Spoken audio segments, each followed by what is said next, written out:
নমস্কার বন্ধুরা, আজ আমি কাঁচকলা সিদ্ধ দিয়ে একটি নতুন রেসিপি তৈরি করব। প্রথমে কাঁচকলাটাকে লঙ্কা দিয়ে বেটে নিয়েছি। তার মধ্যে দিলাম সয়াবিন গুঁড়ো, বেসন, আলু সিদ্ধ, খাবার সোডা, পরিমাণ মতো নুন, লঙ্কা গুঁড়ো, পেঁয়াজ কুচি, জিরে গুঁড়ো, গরম মশলা গুঁড়ো দিয়ে ভালো করে বাটারটাকে দিয়ে একদম মেখে নেব। মাখা দেখুন এইভাবে আস্তে আস্তে করে মাখিয়ে গুছিয়ে নিলাম। মাখানো হয়ে গেলে এক এক পিস করে কাটলেটের পিস করে তৈরি করে নেব।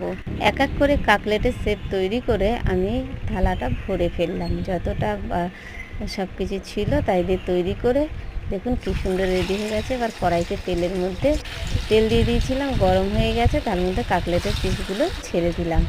ছেড়ে দিয়ে এইভাবে এক এক করে এদিক ওদিক করে ভেজে নিচ্ছি। দেখুন কি সুন্দরভাবে ভাজা হয়ে যাচ্ছে। আমি তো এইভাবে ভেজে তুলে নিলাম। বন্ধুরা, এইরকম দুর্দান্ত স্বাদের খেতে হলে সন্ধ্যাবেলা যে কী অপূর্ব সুন্দর লাগবে, জমে যাবে। আমি তো এরকমভাবে তৈরি করে এক এক করে তারপর ভেজে তুলে নেওয়ার পরে কড়াইতে তেলের মধ্যে দিলাম, দিয়ে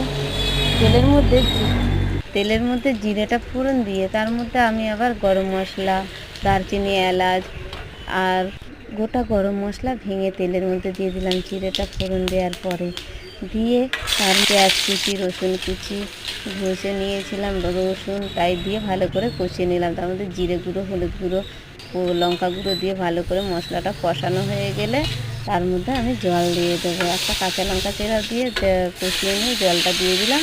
জলটা দিলে পরে ওই যে কাকলেট সাইজের করে রেখে দিয়েছি ভেজে, সেই ভাজা কাকলেটগুলো আমি ঝোলের মধ্যে ছেড়ে দেবো এক এক করে। ফুটতে থাকলে 5-7 মিনিট ফোটার পরে দেখি তরকারিটা হয়ে গেছে। আর নামানোর আগে একটু ধনেপাতা দিতে হতো, তো আমার ঘরে ছিল না তাই দিতে পারিনি। আপনাদের থাকলে আপনারা দিয়ে দেবেন।